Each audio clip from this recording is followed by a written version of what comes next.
Hello, and how are you doing? It has been a little while since I've done a video. We took a break after the technology conference back at the end of November, and a lot of stuff happened since then. I am back at home. There was a COVID case near where I work, so we're not going anywhere near there for a few more days at least. So I've been stuck here, which was ideal time for all of my neighbours to start doing renovation work. So apologies if you start to hear lots of banging and cluttering and drilling as I'm trying to record this video.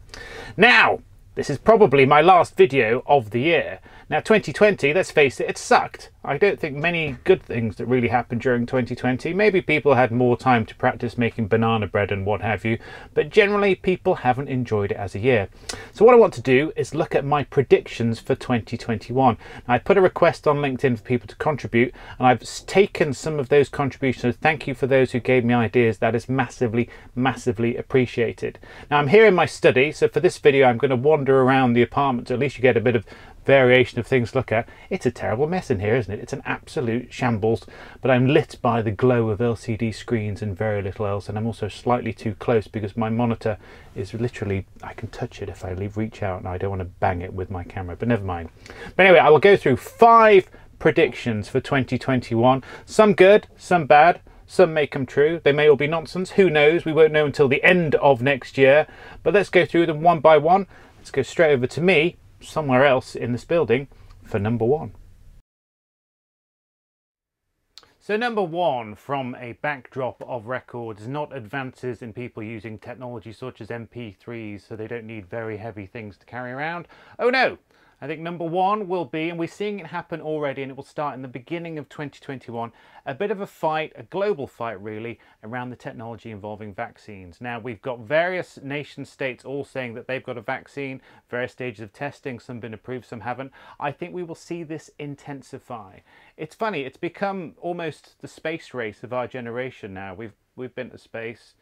Monoliths appear to have made it to Earth anyway, so it doesn't seem any point to go into space anymore, although I know China's trying to get some rocks from the moon, which they're bringing back. Hopefully they're not rocks containing some alien virus, who knows. But essentially, I think this will be the big deal. Whoever gets the most effective, the cheapest, the most virus-destroying vaccine and sells it around the world will get a massive advantage. So this is viral technology. See what I did there? Health tech. But I think that will be number 1. We'll probably see that sort of figure itself out around May, June, as finally, I hope, the virus is eradicated and we all go back to normal. But that's number 1. Let's find out what number 2 is. So number 2 is another continuation really from what was been going on in 2020, and that is increased scrutiny of big tech. Now, the year was an odd one, in that essentially US Congress started to think the likes of Amazon, Google, Facebook, what have you, are now too big. They hold too much of a monopoly on power as to what's been going on in the world. Monopoly on, I suppose, everything, not just our digital lives, but also, I suppose, to a certain extent, the fact that Amazon has dominated the shopping world. I mean, they've been a lifesaver in some ways during the pandemic, but also there's a concern that they are now way too powerful, and that there has always been concerns as to what's being done with our data. Now, this will continue, and I think the scrutiny of big tech in 2021 will not necessarily be about the fact that tech is doing anything wrong or anything particularly different. What I think we will find is there will be an examination of what's been happening in terms of economies around the world and the winners and losers during the pandemic. Now, the losers is pretty much anyone who works in any sort of position, sort of F&B, anything face-to-face. The winners have almost certainly been big technology. They have done really quite well out of the pandemic. Small tech, perhaps not so much. Big tech have done very well, which is quite, in some ways, may seem counterintuitive, but it's the case. As a result of that, I think there will be calls possibly for the breaking up of some elements of big technology. Certainly, I think there will be a chance that there may be sort of regulations on what big tech can and can't do, perhaps more of a move towards regulation of data, perhaps even a move towards regulation of e-commerce. I think it's going to be quite a challenging year, but quite an interesting one. It'll be interesting to see whether lawmakers, those who are essentially the ones trying to put the chains on big tech, adapt, change their way of thinking, or whether there's a very populist approach. Certainly there's been a bit of a populist movement against some elements of big tech, whether that actually takes the lead. We will see. Let's go on to the next one. Number 3 will be more people trying to fit far too many records into very small Hong Kong apartments. No, I'm joking. What I do want for Christmas though is more space to put my records in. At the moment it's getting a bit cramped in here, let alone, in fact, you should see all the video games and nonsense technology that's in the room over here, which is not suitable for video, but there we go. Now, number 3 will be something that is close to my heart, being someone who will buy any old gadget, but I'm a big fan of wearable tech. At the moment, wearable tech is very much a user buys something like a fancy Apple Watch, or other brands are indeed available, and they use it.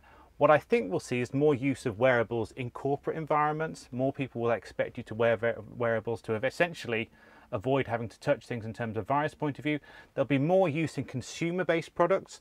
If you think about how in the insurance market, car insurance, you could have a device fitted in your car to monitor your driving, would drive down your premiums. We're already seeing HSBC here in Hong Kong has launched a reward program which rewards you for basically exercising as recorded by an app on your wearable device. I think we will see more products offered on that basis.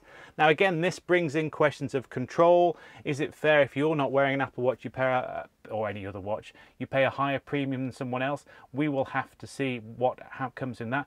But I do think wearables are here to stay. They will become less, I think, of a fancy consumer item. Become more of a necessity, and we will see how we go. Will we be going towards technology augmented human beings? Probably not something that exciting, but it's a step in that direction, I guess. Let's find out what's number 4.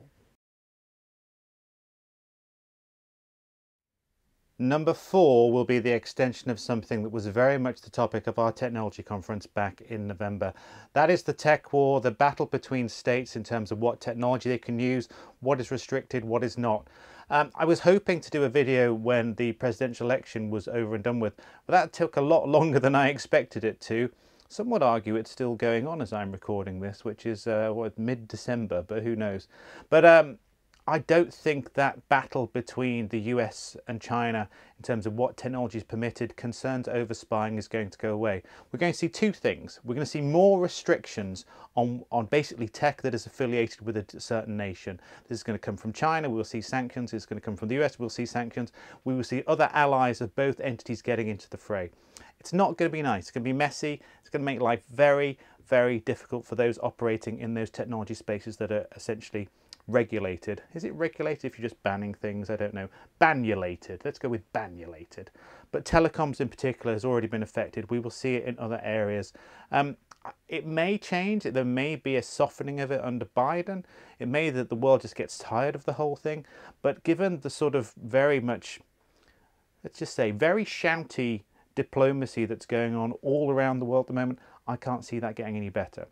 The other element is that we are going to have massive cybersecurity crises in 2021. You've seen it brewing in 2020. Attacks have been on the rise during the pandemic. We will see some major utilities, something that is life-threatening, happen, I am sure, during this year, because people still seem to be very naive. Despite all the warnings, despite all the fears, I've seen lots of investment in technology in the infrastructure space, which is great, modernizing a very sort of, I'm not going to be rude to them, but what would be a very traditional industry, bringing them up to speed, making sure they're online, remote access to things. The problem is with that comes all the cybersecurity risk. If there isn't sufficient investment, something awful will happen. It might not just be the lights going out, it might be someone having their hospital shut down. We've already seen bits of that already. We may see people dying.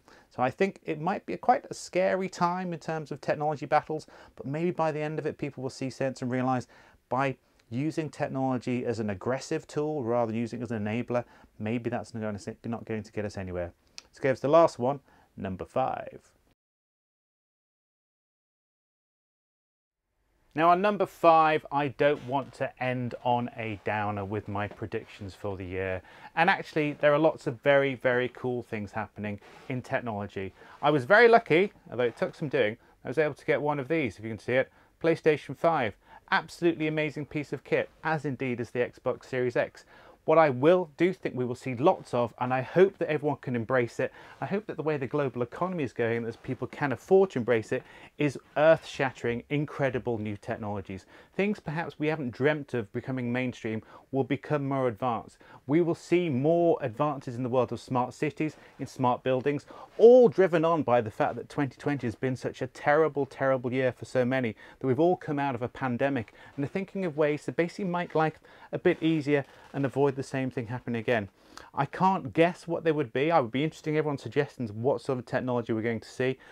Don't be pessimistic or more surveillance tech or more tech to control people. Think of it as things that actually make our lives a bit better, that essentially make a world that's really, really changed, something that's rather exciting. So that's number 5. So that's it. That's my predictions for 2021. We may see some pretty cool things happening, some pretty scary things happening, but I like to be on the side of optimism when it comes to new advancements. Now I'm wondering what you're going to do for Christmas. Me, I'm probably going to listen to some records. I've got this gem, which maybe perhaps not the greatest Christmas record in the world, who knows. I will hopefully be able to go outside of my apartment at some point. The walls do start to close in after a while, but thankfully through most of this video none of my neighbours have been drilling, so let's hope they don't get a new Black & Decker drill. Do they still sell those? Hopefully they won't get one of those for Christmas, we will see. But in the meantime, thank you for watching all of my videos, taking part in my events, generally being great through the course of what has been a pretty awful year.